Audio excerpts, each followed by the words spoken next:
there is an experience within us of such clear understanding that it sort of trumps all other forms of knowledge and wisdom. And that experience of knowledge and wisdom that really sort of tightly orbits the self is what we can best associate as truth, as God, as the purest expression of like expansive love. And all other emotional states or philosophies or dogmas, anything that can be projected out of us, is only a sliver of this internal experience. And so, by really dissecting and understanding these philosophies, we give ourselves sort of the mental power to approach this skillfully. Okay, so Wednesdays we get into our philosophies. The way I have collected these philosophies over time is like word by word by word by word. And over time, these single words become spells that enchant my mind and hue my experience while I'm meditating instantly.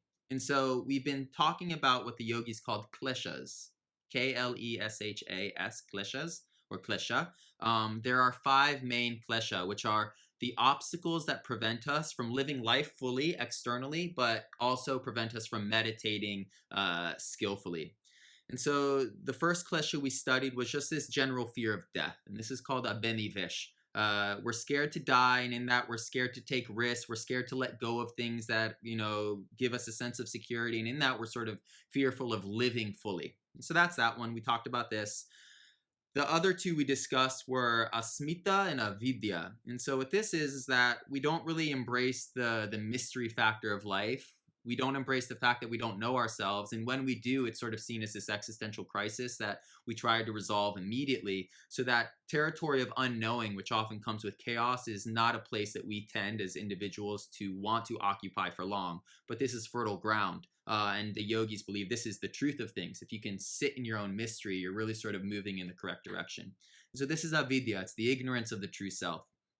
And then because of that, we tend to grasp onto our features and our principles and our friends and our lifestyles, and lifetime spent unconsciously grasping, unconsciously trying to avoid our own mystery. It leads to sort of a fossilization of who we are and what we're willing to experience and tolerate, and preferences build because of that. I like this, I associate with this, so I don't associate with that. And what tends to happen at that point is we psychologically break the world in half, that which we accept and that which we don't accept. And if we just appreciate that idea that we're only embracing some small fragment of the world or a portion of the world, it suggests that we cannot be experiencing the totality of life, which is deeply satisfying to the soul if we, consider the soul's desire. So this is asmita. It's this false association of who we are. And then the last two are raga and dvesha. So these come out as the actions of the mysterious self. Raga is clinging, dvesha is rejection, and it sort of goes hand in hand with our capacity to falsely associate to certain qualities.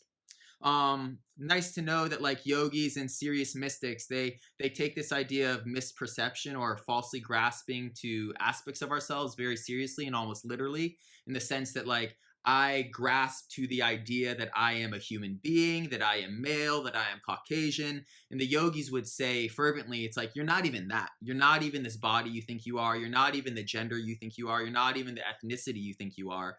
And so I think like the modern dialogue of transgender or like gender fluidity is super appropriate to the spiritual experience, whatever your concepts of that are. And India has sort of a reputation of being very tolerant towards like the creative understanding of what gender might be. And so you just want to see how far these ancient practitioners took these ideas. We are not even the bodies or the genders or the ethnicities we think we are. Cool. So that's what we were sort of getting into. What I wanted to focus on today is a term called Shoonya. Shoonya means void. And it's going to play into this idea of like sitting in the mystery of our process. And what I hope I can give you is that by feeling Shoonya, by understanding the word and utilizing the word itself linguistically, it will empower your experience of openness within your practice. And then using focus, which a lot of our techniques have been organized towards, you can continue to focus on openness, that you're neither grasping for anything within your practice nor rejecting anything in your practice. And this is the subtle skill, the subtle finesse of a meditator's ability, that they're really doing nothing, but they appreciate that ability to do nothing as the most powerful something. Cool. So this is Shoonya, Shoonya. Let's get into this comfortable seated position.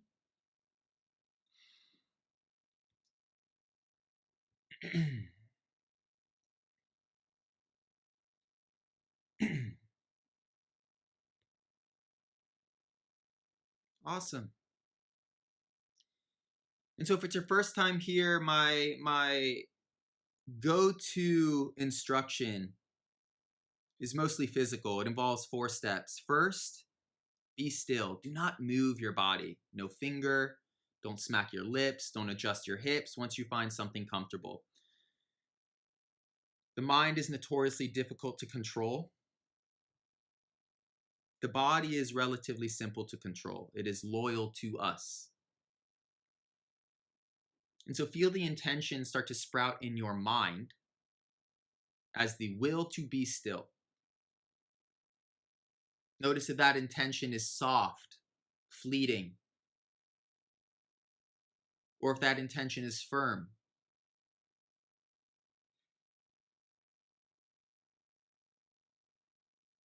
The second technique is posture. So we're going to break our stillness for a moment. Tilt your hips forward slightly, and from the organization of your hips, feel your spine lengthen. And wherever you are, sit in a way that induces more confidence than you're used to. Tilt your hips a little further than you want to. So you're sort of tiptoeing beyond your own comfort zone.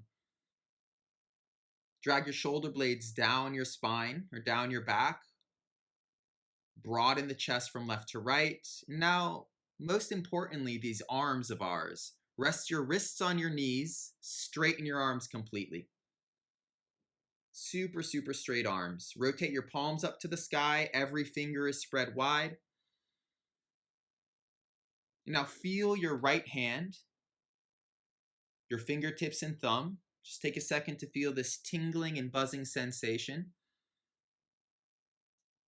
Now intuitively, without thinking too much, bring the first finger that comes to mind to the thumb. Index, middle, ring, or pinky.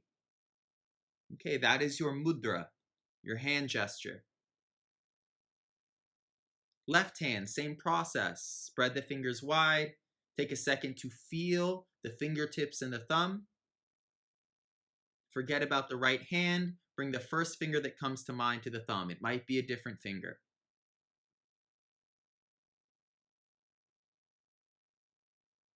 Shut your jaw, press your tongue into the back of your 2 front teeth, relax your face.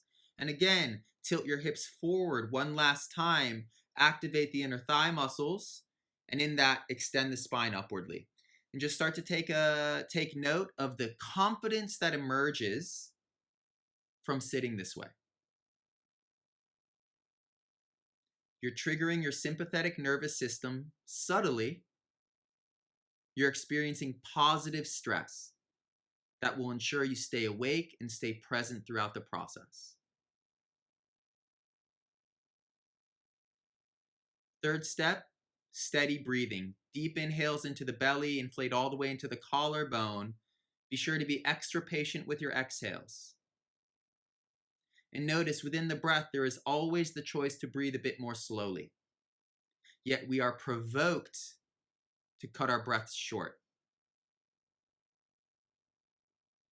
And that provocation to cut our breath short, to accelerate our respiration, is the evidence of unchecked stress. Your willingness to slow down your breath is a more powerful choice. And what you are telling yourself by commanding the body is that I trust this moment enough to internalize,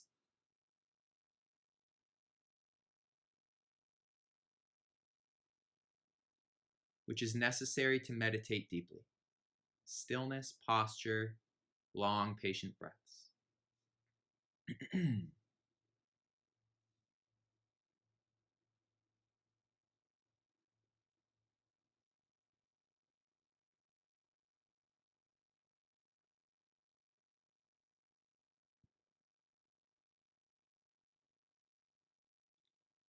The fourth step is more abstract. We have to start interacting with the mind.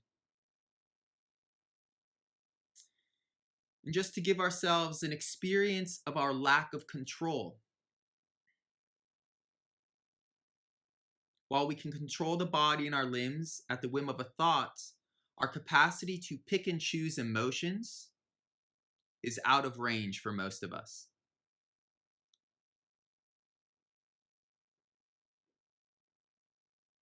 So check in with your emotional state right now. It's probably neutral, as it often is. And now see if by choice you can provoke a powerful sense of fear.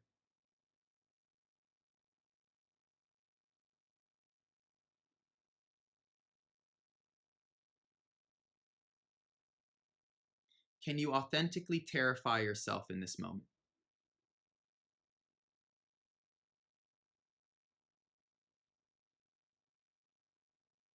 Slow down the breath.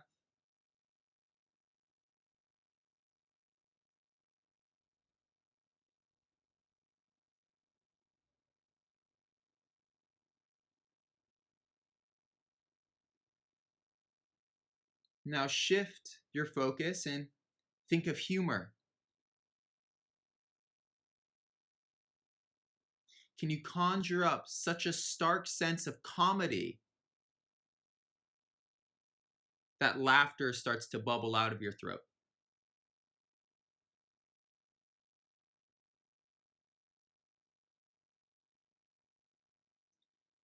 More than likely, the answer is no. And for this reason, the yogis and the meditators, they all acknowledge that the mind is out of reach. And the great question they ask themselves is who is actually in control, or what is actually in control? This independently functioning psyche, or whatever I am within it? So by studying these philosophies, we empower ourselves to take more control of the mind.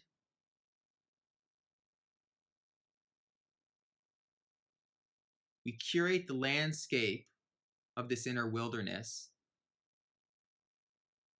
to extract our consciousness, which the yogis associate as the true self, from the storm of thoughts.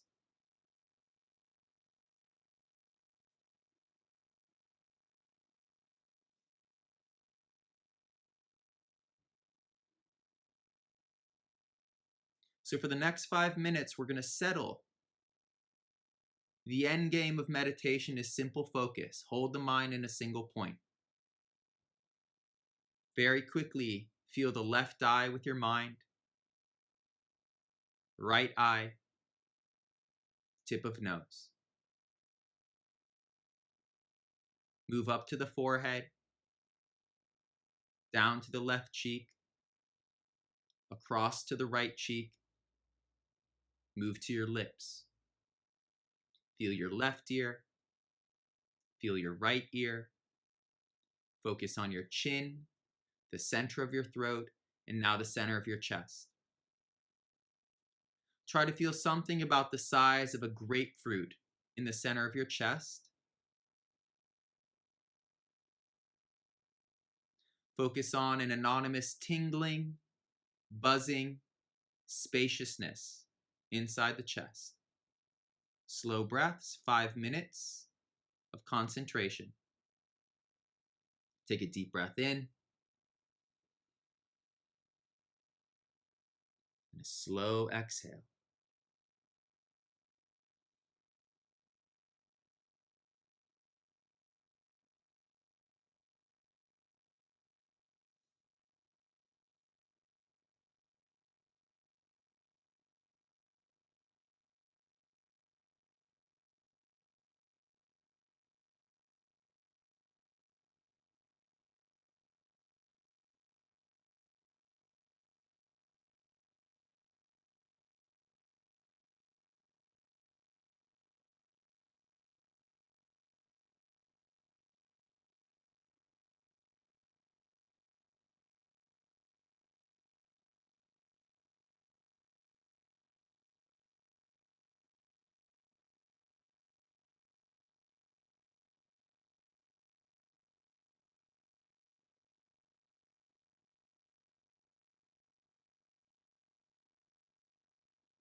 Deepen your focus by shrinking this point of observation from the size of a grapefruit to the size of a ping pong ball.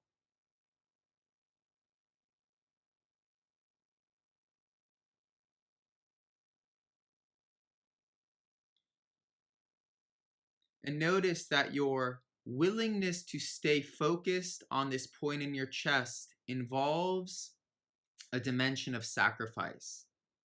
And what you have to sacrifice is the entertainment and productivity of thinking.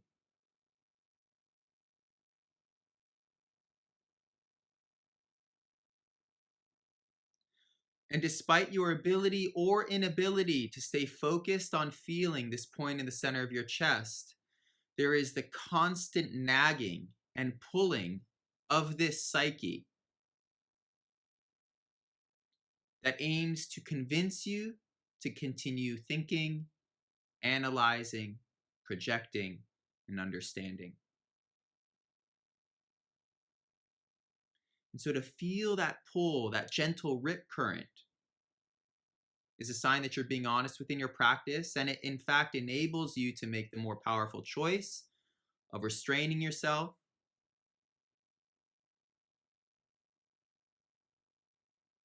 and recommitting to this focus point. Slow down the breath a couple minutes here.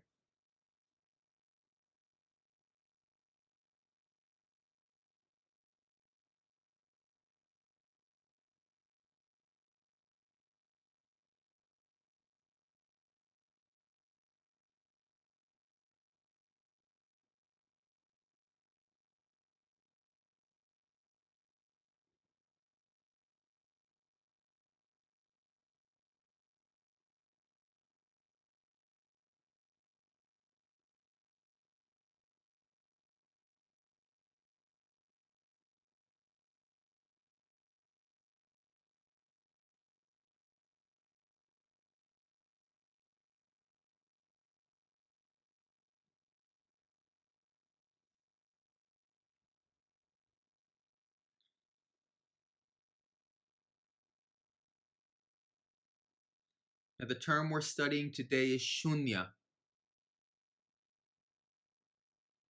These philosophy-based meditations are more about wrapping ourselves around particular ideas. Shunya means void, nothingness, absence. Because meditation deals specifically with the absolving of identity, we have to find the void or the absence of the self. How do we do this? By embracing indecisiveness, by separating from our tendencies to pick one side of the coin over the other. So, one specific example, focus versus distraction. Start to notice that within every moment of focus, your mind is still wandering.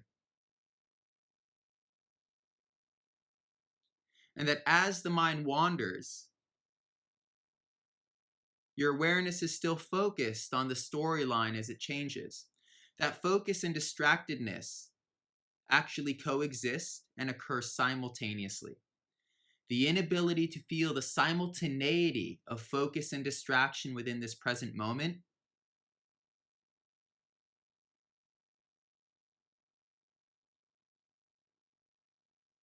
suggests an unwillingness to embrace the truth of the circumstance. Slow down your breath and feel. I am both focused and distracted in this moment at the same time. And because of that, I don't really know which is which. And if you can tolerate that unknowing, that is an experience of shunya. I actually do not know.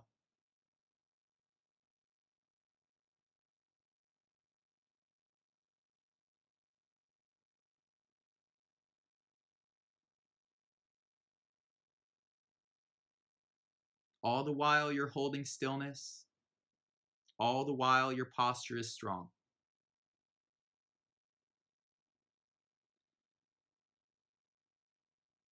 As you start to feel in your body this experience of mystery, this experience of unknowing. Repeat the word Shoonya in the mind. Start associating the experience with the word.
And from there, let's contemplate with utmost honesty.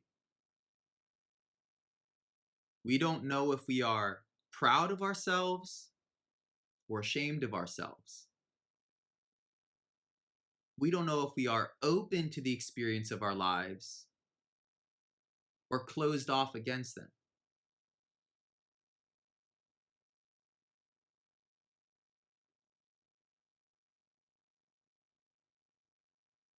Again, we often resist the mystery of our experience. We look away from the void, from Shoonya, as often as possible. An inability to appreciate that you might be open or closed, proud and or ashamed, suggests you are at least willing to tolerate the unknown. And that's the point. So contemplate. I don't know if I am proud or ashamed, if I am open or closed,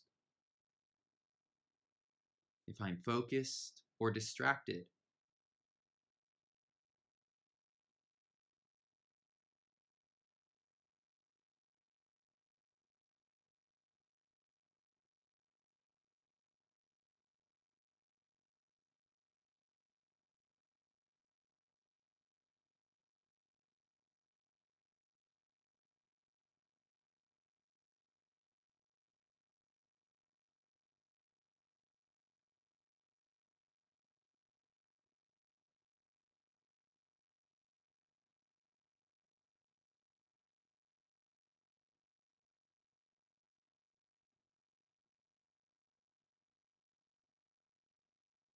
Slow down the breath.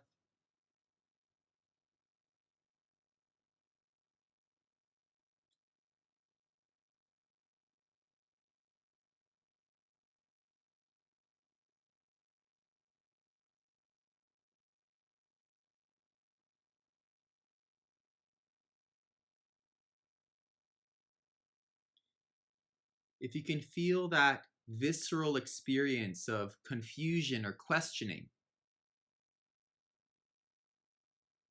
embrace it. What you're doing is lifting the burden of the intellect.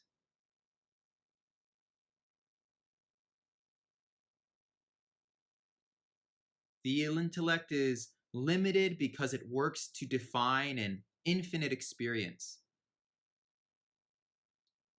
And while functioning in the world depends on a consensus on these definitions, while we meditate, we embark on the strange task of dismantling these definitions.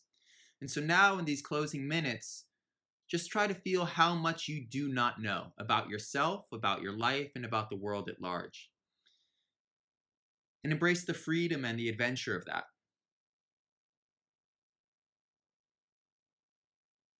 The wonder of living in an undefinable experience.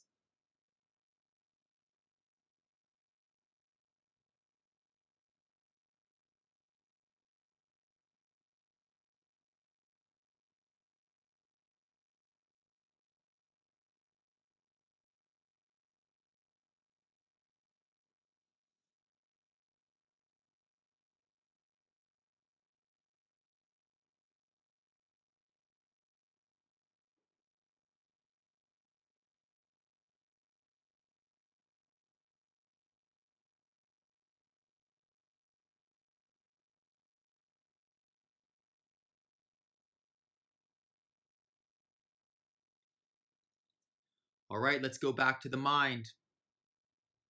This exploration of control. Try to increase your sincerity at will. And then repeat the phrase, I know nothing.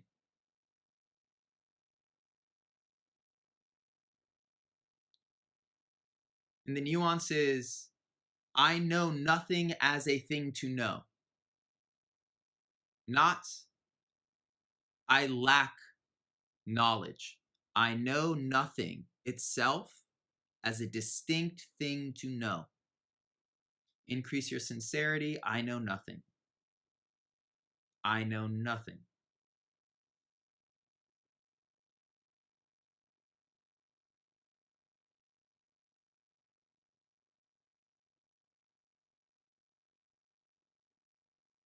And bring your hands to heart center, shoulder blades pull down, boost your posture, tilt the hips forward, lift through the chest. Notice again the conjuring of positive stress, confidence. This ability to know nothingness is Shoonya.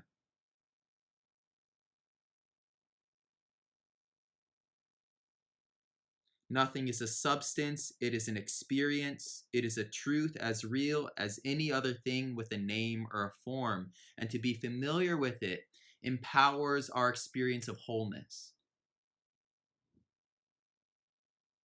And so just start to repeat Shoonya in the mind.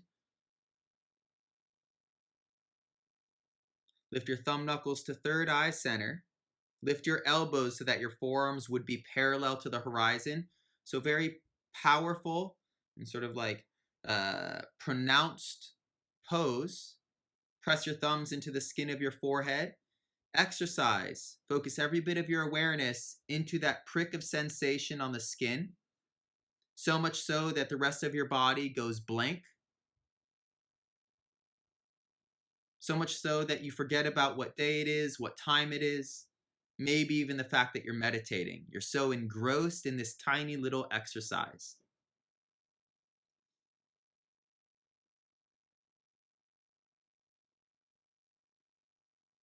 And now just start to appropriate this idea of Shoonya into your identity, that more than anything, you are this nothingness.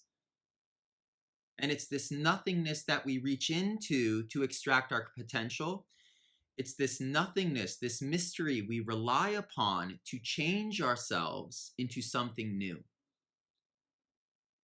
Shoonya. It is a liberating experience.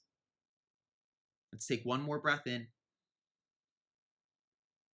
Slow, slow exhale. Memorize the word, memorize the experience, tie the two together, release your wrists to your knees, still this tall spine. And as you open your eyes, just repeat in your mind, I'm no longer meditating.